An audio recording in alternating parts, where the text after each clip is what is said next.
BRS party పార్లమెంట్ల వారీగా సమీక్షా సమావేశాలు నిర్వహించారు. ఈ సమీక్షా సమావేశాల్లో నాయకులు రావటం, కాసేపు మాట్లాడటం, ఆ సమావేశము ఉదయం 10 గంటల నుంచి సాయంత్రం 4 గంటల వరకు జరిగినా వాళ్ళేదో చెప్పాలని చెప్పుకోవటం, వెళ్ళిపోవటం. ఆ విధంగా ముక్కుబడిగా సమీక్షా సమావేశాలు జరిగినాయి. ఈ బీఆర్ఎస్ పార్టీ సూత్రప్రాయంగా ఒక నిర్ణయం తీసుకుంది. మనం అసలు టీఆర్ఎస్ని బీఆర్ఎస్ అని పేరు మార్చడం తప్పు. తర్వాత రాష్ట్రాన్ని వదిలి మన శక్తియుక్తులు వనరులన్నీ మా రాష్ట్రం మీద పెట్టడం, ఇతర రాష్ట్రాలు తిరగటం, సమయం వృధా చేయటం వల్ల తీరని నష్టము పార్టీకి జరిగిందని ఇప్పుడు గమనించారు. మళ్ళీ పేరుని వెనక్కి టీఆర్ఎస్ అని తెచ్చి అసలు మన దేశ రాజకీయాలు మనకొద్దు, జాతీయ రాజకీయాలు మనకొద్దు, తన్నుమాలిన ధర్మము విధము చెడ్డ బేరము, నేల విడిచి సాము అనే విధంగా తెలంగాణ రాష్ట్రం వదిలి ఉత్తర భారతం తిరగటం. లేదు, తెలంగాణ రాష్ట్రంలో పన్నులు కడితే ఈ ప్రజలు పన్నుల రూపాన కట్టిన డబ్బు తీసుకువెళ్ళి పంజాబ్లో, అట్లాగే ఉత్తరాఖండ్లో, అట్లాగే జార్ఖండ్లో ఆయన కావాలంటే పార్టీ డబ్బులు ఇవ్వచ్చు, తన సొంత డబ్బులు ఇవ్వచ్చు. తెలంగాణ రాష్ట్ర ఖజానా నుంచి అక్కడ ఉండే ప్రజలకు పంపిణీ చేయటం తెలంగాణ ప్రజలకు ఆగ్రహాన్ని తెప్పించింది. సూత్రప్రాయంగా ఏ రాష్ట్రంలో కూడా ఎక్కడా పోటీ చేయొద్దని నిర్ణయించుకున్నారు. దాంతోపాటు కుటుంబ సభ్యులు కేసీఆర్, కేటీఆర్, కవిత, హరీష్ రావు నలుగురు ఎవ్వరు కూడా లోక్సభకు పోటీ చేసే ప్రసక్తి లేదనే నిర్ణయానికి వచ్చారు. ఒకానొక సమయంలో కేసీఆర్ మెదక్ నుంచి పోటీ చేస్తాడు, మహబూబ్ నగర్ నుంచి పోటీ చేస్తాడనే ఊహాగానాలు ఉన్నా ప్రస్తుతం ఈ కుటుంబం అంతా కూడా రాష్ట్రం మీదే దృష్టి సారించాలని ఉంది. నిజామాబాద్లో కవిత పోటీ చేయాలని భావించినా అక్కడ పసుపు బోర్డు, కేంద్ర ప్రభుత్వం మోడీ పసుపు బోర్డు ప్రకటించడం వల్ల అక్కడుండే రైతులందరూ, పసుపు రైతులందరూ జై బీజేపీ అంటున్నారు, కమలం పార్టీ అంటున్నారు. అక్కడ కామారెడ్డిలో కేసీఆర్ని, రేవంత్ రెడ్డిని, మాజీ ముఖ్యమంత్రి ప్రస్తుత ముఖ్యమంత్రిని వెంకటరమణారెడ్డిని సాదాసీదా బీజేపీ నాయకుడు ఓడించటం, అలాగే ఆర్మూర్లో కూడా బీజేపీ గెలవటం, ఇవన్నీ చూసిన తర్వాత అక్కడ అరవింద్ గెలవటం నల్లేరు మీద నడకని గమనించి మళ్ళీ మరొకసారి కవిత ఓటమి తప్పదని అక్కడ వేరే అభ్యర్థిని పెడదాం అనే ఆలోచనకు వచ్చేశారు. కనుక కుటుంబ సభ్యులు ఎవరు కూడా లోక్సభలో ప్రవేశించే అవకాశమే లేదు. ఇప్పుడున్న పరిస్థితుల్లో 2018లో 88 సీట్లతో అధికారంలోకి వచ్చిన తర్వాత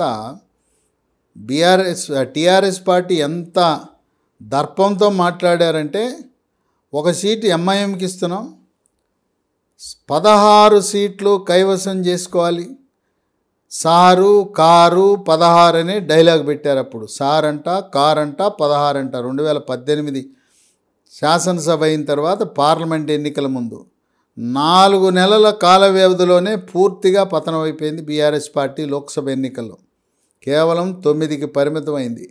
ఇప్పుడు అధికారాన్ని కోల్పోయింది. అప్పుడే 9 వచ్చినాయి, ఇప్పుడు 9 కాదు కదా. కేసీఆర్ కుటుంబ సభ్యులు ఎవరూ పోటీ చేయకపోతే, కేసీఆర్ పోటీ చేస్తే ఆయన ఒక్కడు గెలిచే అవకాశం ఉంది. కానీ ఇప్పుడు ప్రస్తుత పరిస్థితుల్లో ఈ బీఆర్ఎస్ పార్టీ తరపున ఎవరు పోటీ చేసినా ఒక్కరు కూడా విజయం సాధించే అవకాశాలు లేవని సర్వేలు ఖరాఖండిగా చెబుతూ ఉన్నాయి. పైగా రామ జన్మభూమి ప్రాణ ప్రతిష్ఠ వల్ల దేశమంతా జై శ్రీరామని మారుమోగుతున్న సమయంలో తెలంగాణ రాష్ట్రంలో కూడా అదే సెంటిమెంట్, జై శ్రీరామ్ సెంటిమెంట్ వల్ల 10 నుంచి 12 సీట్లు బీజేపీ కైవసం చేసుకుంటుందని వివిధ సర్వేలు వాళ్ళు వెలిబుచ్చుతున్న తరుణంలో బీఆర్ఎస్ పార్టీ ఒక్క సీటు గెలవకపోయినా ఆశ్చర్యం లేదు. అయినా అభ్యర్థులు వీళ్ళు ఏమడుగుతున్నారు, పోటీ చేసేవాళ్ళు, మేము డబ్బులు ఖర్చు పెట్టాం. బీఆర్ఎస్ అభ్యర్థుల యొక్క 10 ఏళ్ళు అధికారం చెలాయించారు, డబ్బు సంపాదించుకున్నారు. ప్రస్తుతం ఈ బీఆర్ఎస్ ఎంపీ అభ్యర్థులు మేము పోటీ చేస్తాం, పార్టీ ఆదేశిస్తే డబ్బులు పార్టీ ఖర్చు పెట్టాలి. పార్టీకి 1000 కోట్లు ఉన్నాయి బ్యాంకు డిపాజిట్లో. దేశంలో ధనిక పార్టీ, అత్యధిక ధనిక పార్టీ ఏదంటే బీఆర్ఎస్. 1000 కోట్లు ఉన్నాయి, నెలకు 6 కోట్లు వడ్డీయే వస్తుంది. కనుక దాన్ని కొన్ని డిపాజిట్లు తీసేసి ఖర్చు పెట్టచ్చు. అభ్యర్థులు ఎవరు కూడా మా సొంత డబ్బులు ఖర్చు పెట్టము, పార్టీ ఇస్తే మేము ఖర్చు పెడతాం, మీరు బీ ఫార్మ్ ఇస్తే తిరుగుతాం అంటున్నారు. అయినా ఒక జాబితాని సిద్ధం చేసుకున్నది బీఆర్ఎస్ పార్టీ 17 నియోజకవర్గాలు.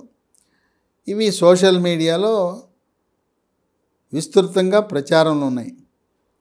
ఏ నియోజకవర్గాల్లో ఎవరు బీఆర్ఎస్ పార్టీ తరపున పోటీ చేస్తారని చూస్తే, 1 మెదక్లో ఒంటేరు ప్రతాప్ రెడ్డి, 2 నిజామాబాద్ మాజీ ఆర్మూర్ ఎమ్మెల్యే జీవన్ రెడ్డి, 3 మల్కాజ్గిరి ప్రస్తుత శాసన మండలి సభ్యుడు శంబీపూర్ రాజు, 4 వరంగల్ అక్కడ సిట్టింగ్ ఎంపీ ఉన్నాడు పసునూరి దయాకర్, ఆయన్ని తప్పించి ఆరూరి రమేష్, ఈ ఆరూరి రమేష్ ఆయన్ని రంగంలో తీసుకురావాలని చూస్తున్నారు.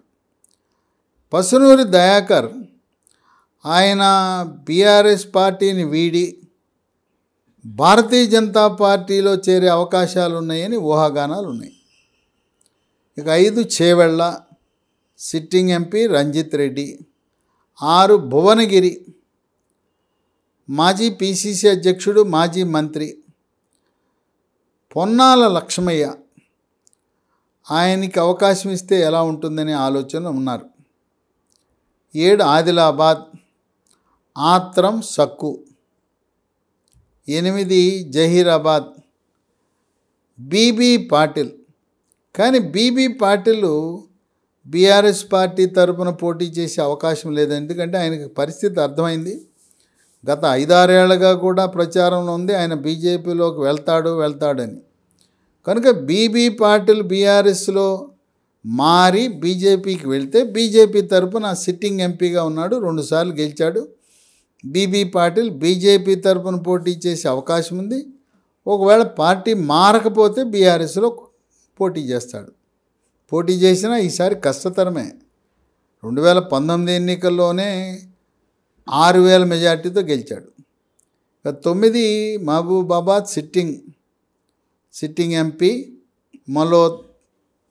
మాలోత్ కవిత, 10 కరీంనగర్ బోయినపల్లి వినోద్, 11 పెద్దపల్లి. ఇక్కడ సిట్టింగ్ ఎంపీ లోక్సభ ఉన్నాడు వెంకటేష్ నేత, ఆయన్ని తప్పించి బాల్కా సుమన్ పెట్టాలనే ఆలోచన ఉంది. వెంకటేష్ నేత ఆయనకి సీటు ఇవ్వకపోతే పార్టీ మారి భారతీయ జనతా పార్టీ తరపున అదే నియోజకవర్గం నుంచి పోటీ చేసే అవకాశం కనపడుతూ ఉంది. అలాగే వరంగల్లో కూడా పసునూరి దయాకర్కి సీటు ఇవ్వకపోతే బీఆర్ఎస్ నుంచి బీజేపీకి మారి బీజేపీ తరపున పోటీ చేసే అవకాశాలు ఉన్నాయి.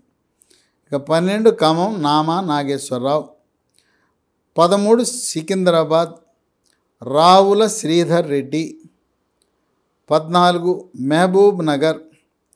ఇక్కడ కూడా సిట్టింగ్ లోక్సభ సభ్యుడు మన్నే శ్రీనివాసరెడ్డిని తప్పించి మాజీ మంత్రి శ్రీనివాస గౌడ్ని పోటీకి పెట్టాలనే ఆలోచనలో ఉన్నారు. మన్నెం శ్రీనివాసరెడ్డికి లోక్సభ సీట్ ఇవ్వకపోతే ఆయన పార్టీ మారి బీజేపీకా లేదు కాంగ్రెసా, ఆయనకి ఏది అనుకూలంగా ఉంటే పార్టీ మారడం తథ్యమనే ఊహాగానాలు ఉన్నాయి. ఇక 15 నాగర్ కర్నూలు సిట్టింగ్ ఎంపీ రాములు, ఆయన తప్పించి గువ్వల బాలరాజు అచ్చంపేట నుంచి గువ్వల బాలరాజుకి ఇవ్వాలనే ఆలోచనలో ఉన్నారు. రాములు ఇప్పటికే భారతీయ జనతా పార్టీతో వాళ్ళతో సంప్రదింపులు జరుపుతూ ఉన్నాడు. తనకు కానీ తన కుమారుడికి కానీ ఈ సీట్ ఇవ్వాలని చెప్పి భారతీయ జనతా పార్టీని అభ్యర్థించాడు.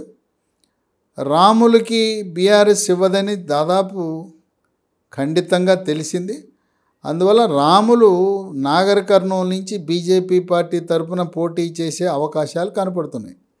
అంటే 3 సిట్టింగ్ ఎంపీలు బీఆర్ఎస్ పార్టీ సీటు తిరస్కరించడం వల్ల వరంగల్, పెద్దపల్లి, అట్లాగే నాగర్ కర్నూలు ఈ 3 నియోజకవర్గాల్లో కూడా సిట్టింగ్ ఎంపీలు బీజేపీ తరఫున పోటీ చేసే అవకాశాలు ఉన్నాయి.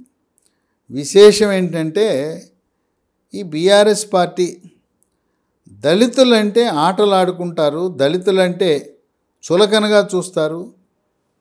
ఈ 3 కూడా దళితులకు సంబంధించిన నియోజకవర్గాలు. వరంగల్ ఎస్సీ నియోజకవర్గం, అక్కడ దళితుడు గనక ఏం మాట్లాడలే అని ఆయన్ని మార్చడం. పెద్దపల్లి కూడా దళిత నియోజకవర్గం, అక్కడ వెంకటేష్ నేత, ఆయన కాంగ్రెస్ పార్టీ నుంచి మారి వచ్చి సిట్టింగ్ ఎంపీని మార్చటం ఒక రకంగా దళితులను అన్యాయం చేయటమే. మహబూబ్ నగర్లో కూడా అంతే. మహబూబ్ నగర్, ఉమ్మడి మహబూబ్ నగర్ జిల్లాలో నాగర్ కర్నూలు రాములు, ఈ 3 ఎస్సీ నియోజకవర్గాల్లో అక్కడ వేరే ఎస్సీ క్యాండిడేట్ పెట్టినా సిట్టింగ్ ఎంపీలను మిగతా 6 చోట్ల మార్చకుండా కేవలం దళితులు ప్రాతినిధ్యం వహిస్తున్న సీట్లలో మార్చడం ఏంటని చెప్పి దళిత సంఘాలు తీవ్ర అభ్యంతరాన్ని వ్యక్తపరుస్తున్నాయి. ఇక 16 నల్గొండ, అక్కడ గుత్తా సుఖేందర్ రెడ్డి కుమారుడు, నా కొడుక్కి అమిత్ రెడ్డికి అవకాశం ఇవ్వండి, గుత్తా అమిత్ రెడ్డిని ఇవ్వమని గట్టిగా ఆయన కోరుతున్నాడు. ఒకవేళ గుత్తా అమిత్ రెడ్డికి లోక్సభ సీట్ ఇవ్వకపోతే గుత్తా సుఖేందర్ రెడ్డి కూడా ఆయన తెలుగుదేశం పార్టీ, తదుపరి కాంగ్రెస్ నుంచి టీఆర్ఎస్, అందువల్ల రేవంత్ రెడ్డితో ఉన్న సాన్నిధ్యంతో తన కొడుకు భవిష్యత్తు దృష్ట్యా త్వరలో ఆయన బీఆర్ఎస్ పార్టీ టీఆర్ఎస్ని వీడి కాంగ్రెస్లోకి వెళ్ళినా ఆశ్చర్యం లేదు. అక్కడ కంచర్ల భూపాల్ రెడ్డి తన వంతు ప్రయత్నంగా వేరే అభ్యర్థి చిన్నారెడ్డిని పట్టుకొచ్చి, తేరా చిన్నారెడ్డి, ఈయన వేరే, ఈయన వనపర్తి చిన్నారెడ్డి కాదు, పారిశ్రామికవేత్త, ఆయన్ని నిలబెట్టాలని కంచర్ల భూపాల్ రెడ్డి ఈ గుత్తా సుఖేందర్ రెడ్డికి వ్యతిరేకంగా ప్రయత్నాలు చేయటం, సుఖేందర్ రెడ్డి తన కుమారుడికి సీటు రాకుండా మనస్తాపానికి గురైతే ఈ గుత్తా సుఖేందర్ రెడ్డి కుటుంబం కూడా శాశ్వతంగా బీఆర్ఎస్కు దూరమయ్యే అవకాశం కనపడుతూ ఉంది. ఇక 17 హైదరాబాదులో ఎంఐఎం, పేరు చెప్పకపోయినా మిత్రపక్షం, చట్టాపట్టాలు వేసుకుని ఎన్నికల్లో పోటీ చేయటం, ప్రభుత్వంలో సంకీర్ణ ప్రభుత్వం కాకపోయినా కారు స్టీరింగు ఓవైసీ చేతిలో ఉంది, సారు కేసీఆర్ సీటు వెనక సీట్లో పడుకుంటాడు అనే ఆరోపణ ఉన్న తరుణంలో అక్కడ బీఆర్ఎస్ పార్టీ లక్ష్యం ఎంఐఎం, అక్కడ అసదుద్దీన్ ఓవైసీ గెలుపు లక్ష్యంగా వీళ్ళు వ్యూహాలు రచన చేస్తారు. నామకే వాస్తే ఊరు పేరు లేని ఒక వ్యక్తిని ఉన్నామంటే ఉన్నామని ఒక అభ్యర్థిని హైదరాబాద్ నియోజకవర్గంలో పోటీకి పెడతారు. అక్కడ ప్రధానంగా పోటీ ఎంఐఎంకి భారతీయ జనతా పార్టీ మధ్యలో ఉంటుంది, కాంగ్రెస్ కూడా నామమాత్రమే. ఈ విధంగా బీఆర్ఎస్ అభ్యర్థులను సిద్ధం చేసుకుంటున్న 3 దళితులను మార్చటం, మహబూబ్ నగర్లో సిట్టింగ్ మన్నేం శ్రీనివాసరెడ్డిని మార్చటం, ఉన్న 9 మందిలో 4 సీట్లు మార్చటం, బీబీ పాటిల్ వీళ్ళు ఉండమంటున్నారు, బీఆర్ఎస్ వాళ్ళు ఉండమంటున్నారు, కానీ ఆయనే నాకు వద్దు నేనే వెళ్ళిపోతాననే ధోరణిలో బీబీ పాటిల్ ఉన్నాడు. కనుక రాబోయే పార్లమెంట్ ఎన్నికల్లో బీఆర్ఎస్ పార్టీ ఒక్క పార్లమెంట్ సీట్లో కూడా గెలవకపోయినా ఆశ్చర్యం లేదని విశ్లేషకులు భావిస్తున్నారు.